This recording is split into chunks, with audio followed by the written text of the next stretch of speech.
Yo, peace. I'm gonna call this one the Art of Neoshamanism. I definitely want to send special shout outs to Pac. This is the day he passed on, or supposedly passed on. So special shout outs to him. Special shout outs to Alejandro. You know who the fuck you are. He held me down in LA, no doubt. So let's get into it. So neo-shamanism is basically when you create your own spiritual system. Now, the purpose of creating your own spiritual system is to activate your magical powers. This is essentially what we all strive to become at some point, creators of our own reality. When you create your own reality, that includes your own spiritual system. You can't really say, I create my reality, yet I'm still basing my life off of something that was here before me. You get what I'm saying? Now, we can take the knowledge and the information from these older religions and ways of life and traditions, but at the end of the day, we got to live for us. We live for self-expression. And a part of that self-expression includes you creating your own spiritual system. That means deifying yourself, making yourself that God, or making yourself the goddess, whatever you want to call yourself. But it must originate from within you. So neo-shamanism basically deals with the science of going about doing this. Now, a perfect example of this would be modern day hip hop. Now, obviously, some people look at hip hop just as a music genre, but there's others who view hip hop as a culture, meaning a way of life. And those who view it as a way of life is basically their spiritual system. Not all, but some. You get what I'm saying? If you want to go deeper into that science, you can check out KRS-One. He does all kind of lectures and shit on just YouTube it. You get what I'm saying? Moving along, when you create your own spiritual system, you tap into the deepest aspects of yourself, because now you are literally living the type of reality that you created personally. This is just another way to personalize that which you claim to be your life. You get what I'm saying? So moving right along, when we talk about spiritual growth, these are some signs to look out for, to know that you're progressing. As a man, we can look at it as how we view women. We may start off viewing women as, these, super sassy women, and they're all about their work, they're all about their hustle, but they don't really have much nurturing skills. We know women like that. As we progress a little further, we start to see, okay, every woman isn't super headstrong. Some of them enjoy nurturing and taking care of others, the feminine energy to the fullest, right? And take it to a step further, we realize that, okay, they actually have both aspects within themselves. You get what I'm saying? See, as men, we normally have one view of women, like women are all the same way for the most part. So you always want to aim to the highest caliber of woman, obviously, if you consider yourself a high caliber male or man. You get what I'm saying? For women, it's a little different because they can have multiple views of men, because there's all types of motherfuckers out here, obviously. You know what I mean? It'll be, the woman may be attracted to like the muscle dude at first, then she may go for the sensitive dude, then she may go for the dude in church, then eventually she goes to the spiritual dude. You get what I'm saying? So it's all about evolution regardless of how you look at it. But if you still view people the same way you viewed them a year ago, it's not really much progress going on. And this is because we don't do enough shadow work. See, it's one thing to take on new knowledge. It's another thing to work on yourself. You get what I'm saying? See, if we become people that just want to manifest the good things and progress spiritually without having to deal with, our inner demons or our inner dark aspects of ourselves that we're not aware of, there will be no progression. because this is how you separate the real from the fake.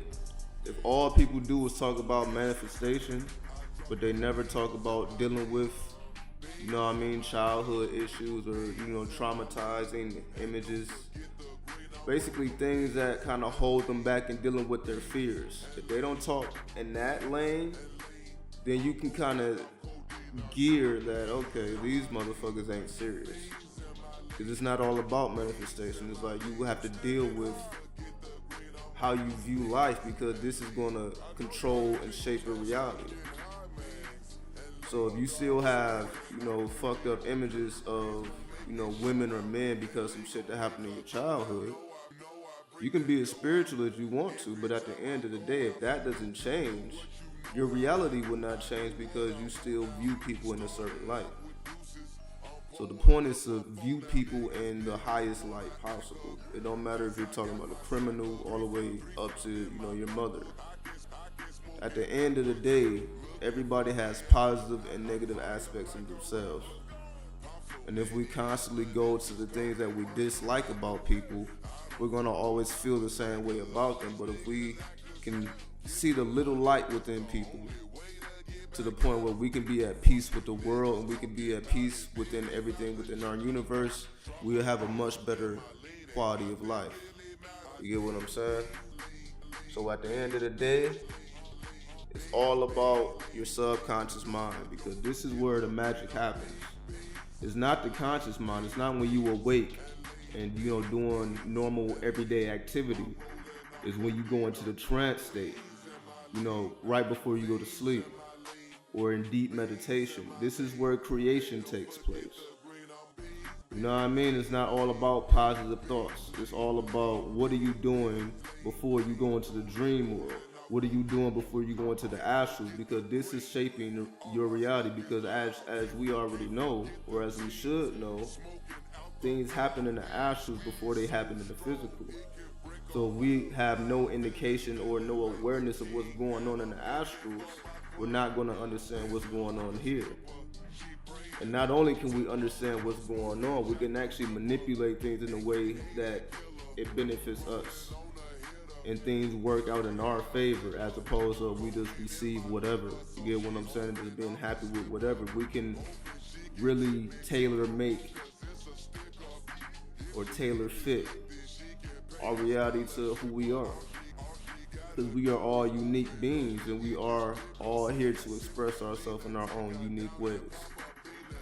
So that includes, as I said, your own spiritual system, as well as how you perceive everything around you and how many dimensions you are able to see within yourself, aka the dark aspects along with the light aspects. You get what I'm saying? We are demons and we are angels. You get what I'm saying? We want to talk shit when we fuck. You get what I'm saying? But at the end of the day, we're going to respect our mother and be kind. You get what I'm saying? All that kind shit don't work when you fucking.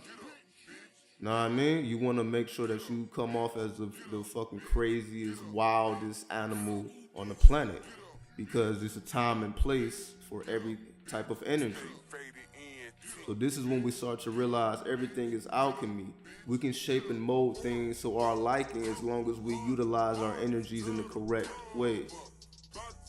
You get what I'm saying? The only reason our reality isn't the way we want it is because we misuse our energy. And we all can go to a time where we knew we shouldn't have got mad, but we did anyway. We knew we shouldn't have did this, or whatever the case is. It's like you had a knowing within to chill, but you did some shit anyway, and you had to backtrack because of that shit. You get what I'm saying? So we all are aware before things happen, because you can kind of feel what will happen based on how you react. Like, okay, if I punch this dude in the face, I can kind of predict what will happen next, or if I turn my back. I can probably alleviate the situation. You get what I'm saying? So we can always stay 2 steps ahead of everything going on around us, to the point where as things happen, we are prepared for them. You get what I'm saying? Maybe that's a little bit too deep, but I'm just speaking in how it makes sense to me and how I came to understand it. You get what I'm saying? So let's move right on. Now we move into the cycles of life and death. Right now can be considered a cycle of death because people are like at an all-time ignorant level or ignorance level. And what I mean by that is we can all see on some level that there are just some people who are completely unaware of who and what they are. You get what I'm saying? Now we can look at these people as the people that's still within religion or tradition, or people who don't really have any knowledge of their spirituality. We can view however we want to view it. Just depends on who you are. But at the end of the day, we know that there is a void there, whatever you want to call it, and however you choose to call this phenomenon. Because this is a cycle of death, it's also a cycle of rebirth. This is why we have so much ignorance, but on the flip side of it, we also have an unlimited amount of knowledge simultaneously. There's more knowledge available now than there's ever been at any other time period in the world. You get what I'm saying? This is why we are able to tap into what's going on now and look deeper into things, because the knowledge is just amazing. So once we look at this in a dualistic point of view, we can start to analyze like, okay, maybe things are not as bad as the media would like you to believe, or other so-called spiritual people would like you to believe. Maybe we're not losing, maybe the government isn't all powerful, etc., etc., etc. Maybe things are going exactly as they should, and we are actually ahead of the game. Because if we were losing or we were behind, we would not be able to put out information like this.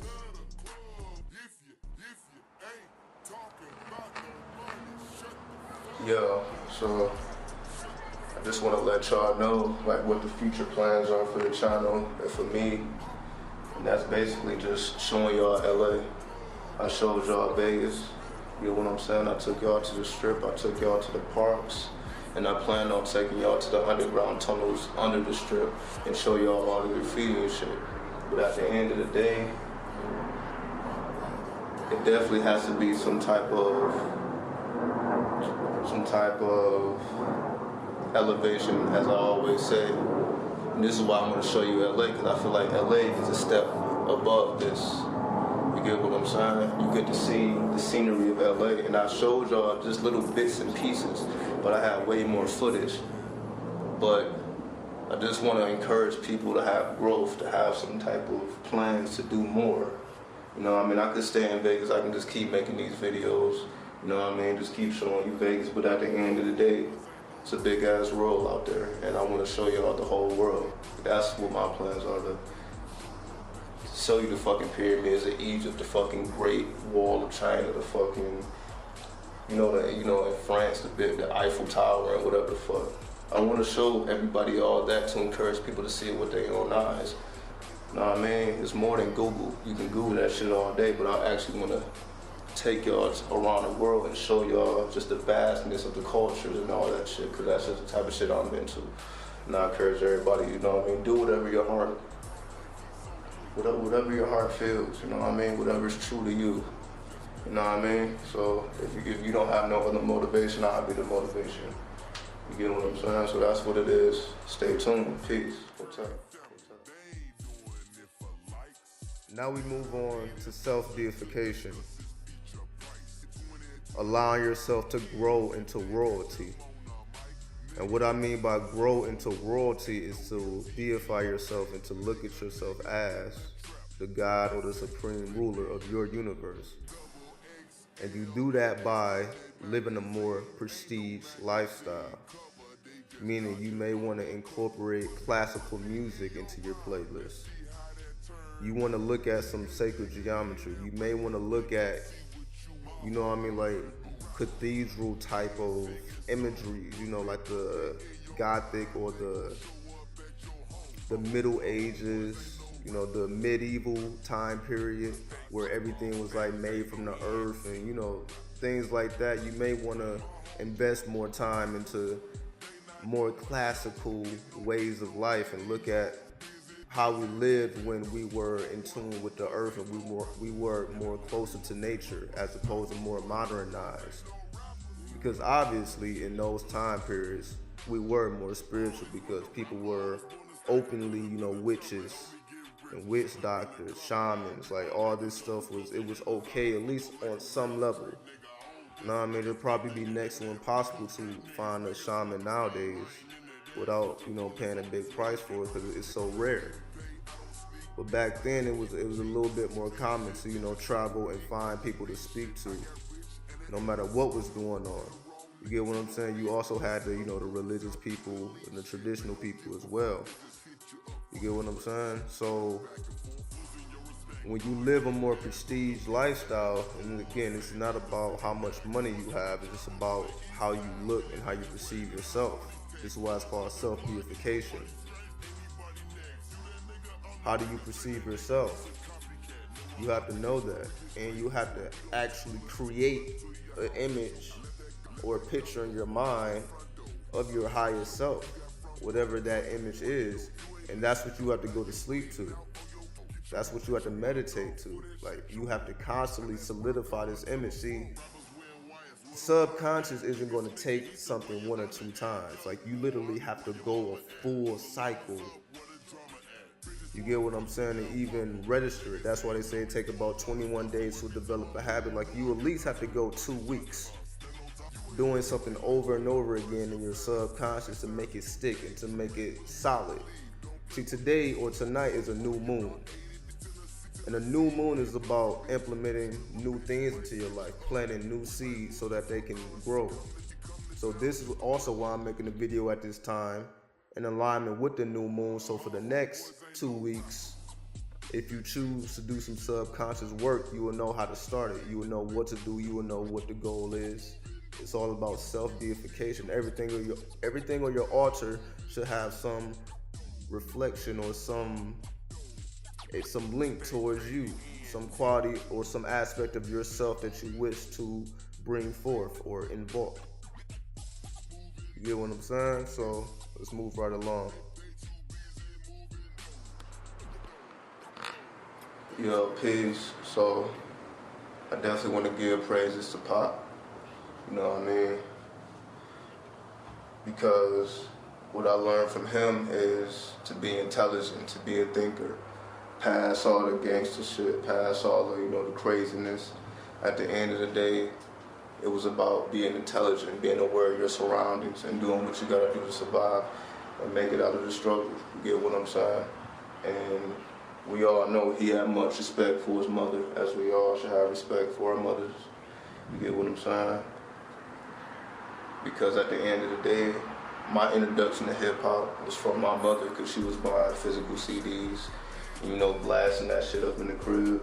You know what I mean? She had me when she was 15, so this was back, I was born in the 90s, 1990, you know what I mean? So, golden era of hip-hop, you know what I mean? You can go back and look at 90s fashion. She was fully into that. She was fully deep into the hip-hop culture. You get what I'm saying? So my first introduction was through her, and she got it from the culture, and the culture was worldwide. So just special praises to Pop, my mother, my grandmother, everybody's grandmother. Keep it pushing. You know what I mean? Like, we're gonna be in this shit to the end. And at the end of the day, people say, well, Pop knew he was gonna die. He predicted his death. He may have planned it, whatever the case may be. For me, it's just to have a sense of urgency. You get what I'm saying? Don't let no day go past without doing something, without expressing yourself, without letting this knowledge be born. You get what I'm saying? It's just that simple. So we're gonna keep it pushing. Peace and hotel. Let's go into urine therapy and fasting. The science of urine therapy basically deals with drinking your own urine and basically looping it. Basically, every time you take a leak, you drink it. And you constantly do this until basically however long you want to. If you want to do it for a day, a week, a month, whatever. Most people aim for 30 days. without eating anything. If you can manage to do this, and I would not recommend you even try this if you haven't fasted before. However, for those who have and looking for something more advanced and a more spiritual experience, instead of drinking water or tea, you can drink your own urine. Now, if this is gross to you, it doesn't apply to you. This is only for people who can look past all that shit. If you can look past all of it, cool. What will happen is you will start to have spiritual revelations and more spiritual experiences. Because obviously, what people call the fountain of youth is your own fluids. You can do your own research on urine therapy. I'm not going to go into why that is. You know what I mean? You can do your own research. There's plenty of information out there. But for those who are ready for that, fast and drink your urine for at least, just start off with a week, 7 days, and just really look at how your body changes and how your body responds to things, and how you will be able to perceive more spiritual experiences and have more synchronicities automatically without you giving much effort. You will also be having more lucid dreams, more astral travels, without you really putting much effort into it. So the only thing you have to do at that point is to have control over it. You get what I'm saying? Because it's going to happen automatically. You don't really have to think about it and plan for it normally. Because normally we don't really experience that on a daily basis because we are so dense. But with the urine therapy and the fasting, you will be in a perfect condition to activate those spiritual experiences. See, again, you have to be in some type of suffering mode to activate spiritual experiences. This is why when you see Jesus being crucified on the cross and rising from the dead and all these things, he had to endure some type of pain. This is why if you fast, whether you do a dry fast or a regular fast, I would recommend a dry fast. If you dry fast 4 to 6 hours before you go to sleep, you're most likely going to have a lucid dream or astral travel because you are in a fasting mode and your body isn't digesting food or intaking water. So it goes into a healing mode. So if you're able to endure that for a week and you look at the spiritual experiences that come from that, you will start to see like, yo, this shit is not as hard as people make it seem. It's not about crystals, it's not about spells, it's not about herbs. It's just really about you taking your own fluids and healing your own body. It's really as simple as that. You know what I mean? Let's move on.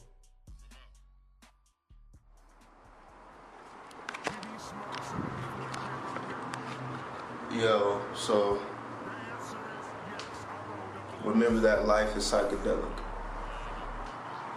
And what I mean by that is that life is mysterious. Life will always give you things that you don't expect, especially when you take things seriously. Whatever it is, just take it seriously, because we can't have one foot in and one foot out and expect to elevate to the highest caliber, the highest degree, the highest of the high. You get what I'm saying? You can't die and keep your body. You get what I'm saying? You have to release something. It's all about a sacrifice. And it's really about sacrificing yourself. You get what I'm saying? At the end of the day, if you're not sacrificing yourself, you're not gonna really succeed. Because at the end of the day, when you gamble or when you put your ante up, yourself has to be included in the gamble. And what I mean by that is, this is why people take chances. This is why people take risks with themselves, with their own freedom. Because it's about you. If you strive to change, then you have to be included in the gamble. You're not going to change just putting up money. You have to risk yourself. You have to change yourself. You get what I'm saying? And this is why I tell people to do something dangerous, to do something different, to do something you know that's going to change who you are and how you live, and that's going to strengthen you and harden you and make you a better person. Whether it's being homeless, whether it's changing a job, becoming a parent, or being a parent if you're already a parent, being a better parent, whatever the case is. Whatever you got to do to change you, whatever you got to do to stay focused, risk yourself And if you die in the process, it is what it is. But if you survive in the process, you're going to succeed and you're going to be better. You get what I'm saying? So that's all it is. Peace. Now, when it comes to lucid dreaming and astral traveling, you always want to have a plan. Because most of the time, it happens to us by surprise. And when it does happen, we wasn't really prepared for it, and it really just slips away from us. See, when we have a plan of action, when it does happen and we go straight into our plan, this is how we can extract spiritual information from the spirit realms, because we have to have a goal. So if you plan in advance, this is what I'm going to do when I experience a lucid dream. This is what I'm going to do when I experience an astral travel. When you already have a game plan set in motion, you will be able to guide yourself through whatever challenges that may be awaiting you. You're good to go. Because when it happens sporadically and you're not prepared for it, this is what we call having fun. You know, like a lot of people may have lucid dreams just to have sex with celebrities and all these things, because all that shit is possible. But at the end of the day, once you get all the fun out your system, you want to do some real spiritual work. And this requires you to have some type of plan. See, spiritual work is like going to war, because it's a spiritual warfare. This is the exact thing that nobody wants you to achieve. Or you can say this is just a challenge we put ourselves in to overcome. To be on the level of a Jesus is to go against all odds. All odds. You succeed no matter what. Meaning you cannot fail. And the only way you cannot fail is if you have a fucking plan and you put that shit into action. And you have to do this shit every time. And it has to be taken seriously if you really want to be tapped into who and what you really are. And this is what knowledge of self is. So let's move on. To know yourself is to be successful. It's to maintain success, and it's to be truly alive. Because if you're not aware of who and what you are, how can you truly live? This is what it means to be alive. Awareness of who and what we really are. Positive, negative, and neutral. You get what I'm saying? It's not to be a saint. It's not to be a devil, but to be both simultaneously, and to produce an expression. It's not to be politically correct. It's not to be right. It's not to be wrong. It's to be you. Laws change over time, and laws are different state to state. You get what I'm saying? Some people are legal at 18, some legal at 17, just depending on the state. So you can go to jail for doing something in one state and not go to jail for doing something in another state, because these are man-made laws. It's not about right or wrong, just about these are just the laws of the land. However, we transcend all of that, because at the end of the day, to know who and what you are and to have power over your reality, you can do as you please, as long as you are righteous, which is basically just being fair, being just, not being a fucking good saint, just being fair with people. So if you have to cuss a motherfucker out, sometimes you gotta do it. If you gotta take a life, sometimes you gotta do it. It's not about being nice, it's about being real. You get what I'm saying? It's about being a spiritual warrior or a spiritual god, spiritual goddess. We are at war. You get what I'm saying? Motherfuckers are working every day to keep motherfuckers stupid. We know this. And if we slack on our spiritual knowledge, we start to get dumber, because the knowledge is constantly advancing. If you don't know by now, it's something that you have to stay tuned into, otherwise you will lose it. So that's what it is, you know what I mean? I'm gonna try to do a little something different this time. I don't know what I'm gonna do, but peace. Hotep. Shout out to everybody that fuck with me. So that's what the fuck it is. I just want to mention one more point about wet dreams. If you having wet dreams, that's a good sign, because that means you're getting you some spiritual pussy or dick, whatever. And if it's from a person that you admire, maybe it's a person that's deceased already or somebody that you would like to have sex with, and they are reciprocating that energy, that's a good sign. So keep it up, wet dreams, thumbs up, peace, hotel.